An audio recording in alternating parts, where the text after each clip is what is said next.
अस्सलामु अलैकुम वरहमतुल्लाहि वबरकातुहू टाठियो बच्चों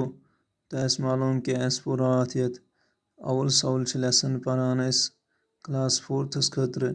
तो अख हिस्स पोर आज पोर ये पे यम सात रूही कोर सवाल मास्टर जी कि सर चारवाई क्या बेमार पेवान यम सात तम अवल सवल खेवान मास्टर जी वन जवाब चारवाई ति कुन सात बेमार गछान वन गो तिमन म्याद वारिया दूर आसान युस अकी सात वारिया खेन श्रप्रावान चारवाई और योर थप दिवान दोहस खेवान रोजान तो सोरुई खेवान ये बुथ पेक घास क्योम कज पन भाछ तो बाजर खेन मिसाले ताकती फीड बेतरे रूही वनान सर इंसानस गना मुतवज़िन ग़िज़ा आसुन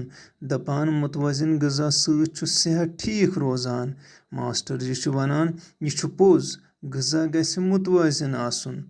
साफ आसुन बान गछन साफ आसन खेन वोल गछ अथ तो दन हमेशा साफ थाउन अमा पोज अवुल सवुल गो नु मुतवज़िन ग़िज़ा अवुल सवुल छन साफ आसान मौलन तो वर्सन मज अक्सर खेन चीज़ नासाफ आसान